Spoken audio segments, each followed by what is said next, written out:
Do I want to keep pursuing traditional publishing, or do I want to keep self-publishing books, or do I want to go full-fledged, open my own independent publishing house? Hey you guys, today I'm coming to you from my dining room. Again, I'm just filming on the go. And in the last few videos, I've been teasing about starting some kind of publishing venture or writing, maybe self-publishing another book. And I've been kind of teasing about what direction I'm going to go in from here. So I've shared where I started. I started back in 2017 by self-publishing my first picture book, doing a Kickstarter campaign that led to more opportunities, illustrating more indie books, that led to teaching opportunities, that led to speaking opportunities, and it kind of led me to where I'm at right now. Do I want to keep pursuing traditional publishing, or do I want to keep self-publishing books, or do I want to go full-fledged, open my own independent publishing house, which is basically small business applied to the children's publishing space. But part of starting something is knowing where you're at. Now think of it this way. I'm based in the DMV, which is like district DC, Maryland, Virginia. So like this tri-state area. But if I wanted to go to California, for instance, I would use a map. I would use, I don't know, for me, Google Maps, right? And I'd follow the map all the way to California. Without that map, I don't know if I'd actually reach my destination or end up in Texas or Washington State, not where I actually wanted to go. So there's that whole concept that if you don't follow a map, if you don't follow certain steps, you don't know if you're going to get where you intended to go. At the same time, Google Maps doesn't work unless you have a starting point. And this happens all the time when I'm trying to change directions in the middle of going to visit a family member or going to a new spot I don't know. It's constantly like updating my starting location. Well, Google Maps isn't going to work if I don't have a starting location. And I think if I want to start a business, if I want to get to, I don't know, a certain revenue goal or a certain sales or copies sold goal, if I don't know where I'm at, if I don't know where I'm starting, I'm less likely to get to the goal I want to achieve. So where am I? That means where am I right now? Number one, starting a business. Am I an LLC? Am I an S Corp? Have I actually even incorporated yet or set up my EIN? Do I have a business account, business bank account, or am I still doing it from my own personal funds? If I'm going to fund it, how am I going to fund it? How is it going to be all tax deductible or a tax write-off? Who's going to, all these questions that go into starting a business, and this all applies to publishing. So that's where I'm at. And I know that these are a lot of questions I get asked at workshops, I get asked on the street and via email, what legally do I have to do before I publish my book? So number one, getting the actual incorporation business status set up for my publishing house. I'm not announcing the name yet, but I will eventually. Number two, the legal steps in place. What legally do I have to do first to make sure as I get going, I'm protected? And then three, product development. All right, so if this was a product like, I don't know, a tube of toothpaste. Lately, I've been seeing this like charcoal toothpaste on Instagram and YouTube and on the market, and I think it's the weirdest thing using like black toothpaste. But imagine this company that's developing a brand new product, a weird, different product. It's like the complete opposite of what's on the market, and probably using different ingredients. There's a product development phase to it, making sure, are people going to have an allergic reaction? How are users or product buyers, I guess, going to react to seeing black toothpaste instead of white toothpaste?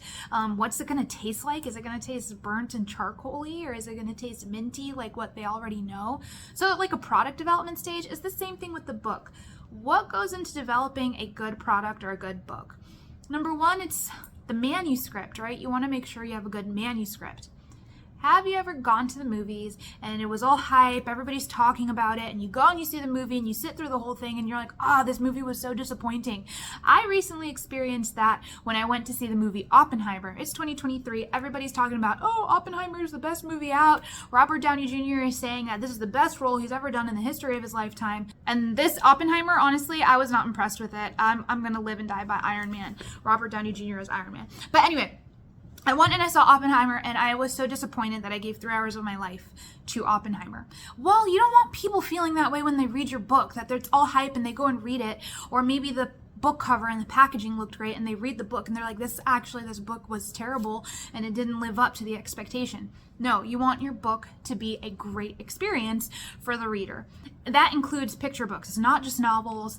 It's not just graphic novels and things for older audiences. It's especially applicable to picture books because it's not being read by just children. It's being read by parents, by educators, caregivers. There's a lot of gatekeepers that go into picture books and children's books. You want it to be a good experience for like everyone involved. So there's that, the interior, the actual content of the book. You want it to live up to the expectation, to the promise, to readers' tastes and discernment. Then there's the exterior packaging, which is just the book cover, right? You want it to be aesthetically pleasing because people definitely judge a book by its cover.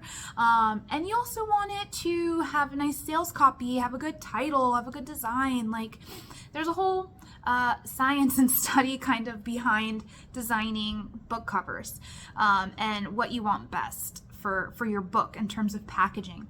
Again, going back to the toothpaste example, if you go to the grocery store, I was recently at the grocery store and I stood in the toothpaste section and I thought, what do I want? Do I want the Sensodyne that's going to be good for like cavity protection and sensitive teeth for my husband, or do I want the super whitening one for myself because I like a white smile? You know, you're reading these things on the packages and you have so many options, and it's really the packaging that's going to help dictate your choice.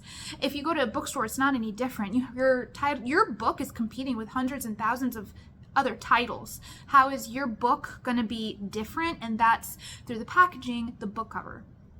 So understanding that I'm very much in like these nascent stages, these new stages of development. So it's product development in the sense of writing, illustrating, designing my book. And for my own purposes, I have not just one book, but kind of like a series of books. I also think, especially with books, that maybe releasing one book is not very fruitful. Once you start it, you kind of have to have more in the pipeline, content, stories, or series if it's a series, but you just have to have more in the pipeline. So I have a few stories under my belt that I've been developing, that have gone through critique groups, that have been viewed by, professionals, and at a stage where it really just needs that final polish. While there are some things I'd like to invest in, I'd like to invest in a good website, for instance. I'd like to invest in good branding, like a graphic designer to get a really nice cohesive brand, because I'm an illustrator, but branding is not the same as illustrating, and I've found that branding is not my strength, we can say. Those are things I would like to invest in, but my funds are limited. So any money I spend on those is money I can't spend on buying those initial book runs. So that's where I'm at with my book, very much in the beginning phases. And I think a lot of you will understand. But it's important to know where you're at, because you can focus on that while still having kind of that next step in mind. The next steps for me, once I can get past starting, I guess, logistically starting this business in terms of, the EIN, the bank accounts, the legal, et cetera, is really focusing on the product or the book itself, and the illustration phase. I haven't started it. Illustrating takes maybe about 3 to 4 months to do, and I'm going to be documenting my illustration process on this channel as well.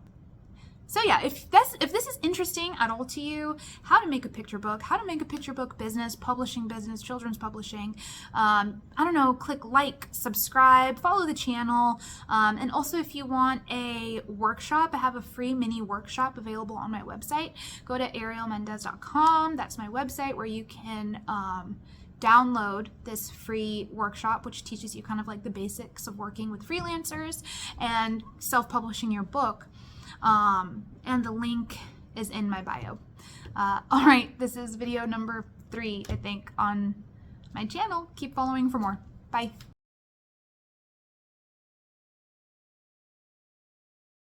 Oh no, the lighting's the lighting is like really tricky. Sorry, I got a phone call. Where was I? This is the setup I'm using for my phone. I literally prop my phone right here and then record myself.